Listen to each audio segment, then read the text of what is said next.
मेरी पूरी YouTube family को जय माँ काली। कौन थी लोना चमारिन? आइए जानते हैं ये लोना चमारिन कौन थी। तो लोना चमारी का इतिहास कुछ इस प्रकार है। आपने गौर किया होगा कि बच्चों की आंखों में काजल लगाने के बाद माएँ उनके माथे के किसी कोने पर भी काजल का एक छोटा सा टीका लगाती है, या फिर कान के पीछे लगाती है, या फिर पैर के तलवे पे लगाती है।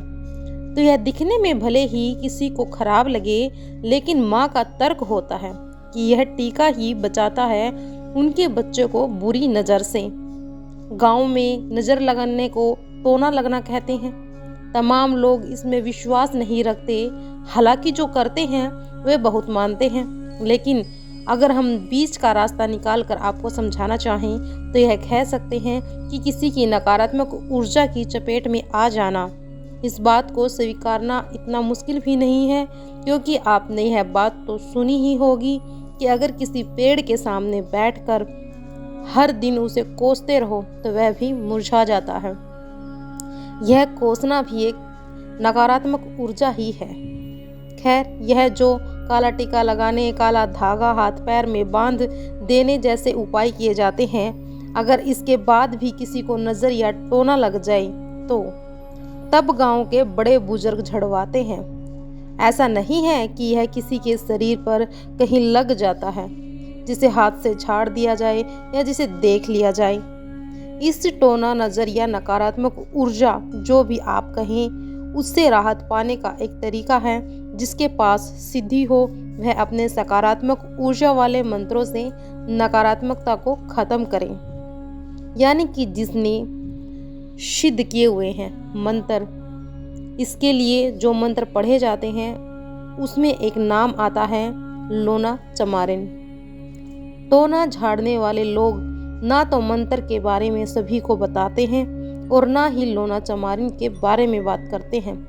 लेकिन यह तो स्पष्ट है कि लोना चमारिन बड़ी ही सिद्ध महिला रही होगी, जिसकी वजह से पंडित लोग भी टोना झाड़ने के मंत्रों में भी उनके नाम की दुहाई देते हैं। लोना चमारिन के बारे में कोई लिखित इतिहास तो मिलता नहीं है, लेकिन जनश्रुतियों के लोक साहित्य और मंत्रों से पता चलता है कि वह कामरूप, जिसे कामाख्या कहते हैं, वह से ताल्लुक रखती थी। कामाख्या वैसे भी तंत्र साधना के लिए आदिकाल से विख्यात है। कुछ तंत्र साधनों में बताया जाता है कि लोना चमारिन को 7 प्रकार की मिठाइयाँ बेहद पसंद थी। इसी वजह से तंत्र साधना से काम पूरा होने के बाद व्यक्ति को हिदायत दी जाती है कि वह किसी निर्जन स्थान पर 7 प्रकार की मिठाई को रख दे, ताकि लोना चमारिन आकर उसका भोग लगा सके और उस व्यक्ति की साधना पूरी हो जाए। लोना चमारिन का नाम कई साबर मंत्रों में भी आता है। साबर मंत्र किन्हें कहते हैं? साबर मंत्र उन्हें कहते हैं जिनमें अरबी, फारसी और आम बोलचाल के शब्दों का प्रयोग होता है। यानी ऐसे मंत्र जो आम बोलचाल की भाषा में तैयार किए गए हों।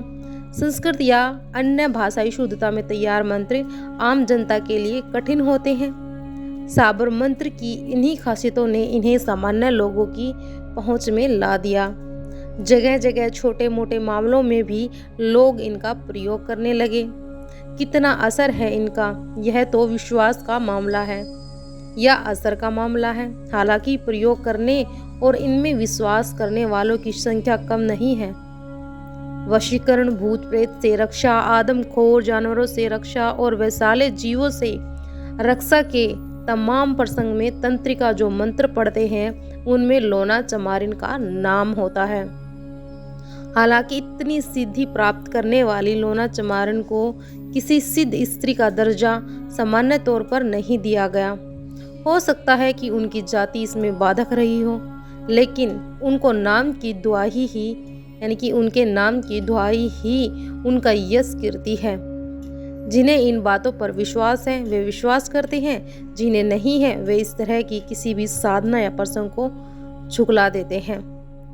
तो विश्वास ही एक ऐसी चीज़ है, अगर हम किसी पे विश्वास करते हैं तो उसे हम साक्षात देख भी सकते हैं, और जिन्हें विश्वास नहीं उसे कुछ भी नहीं दिखता, उन्हें कुछ भी नहीं होता है। कमेंट में जय माँ काली जरूर लिखिएगा। वीडियो को एक लाइक ज़रूर करिएगा अगर आपको वीडियो पसंद आई है। अगर नहीं आई है तो डिसलाइक ज़रूर करिएगा। जय माँ काली।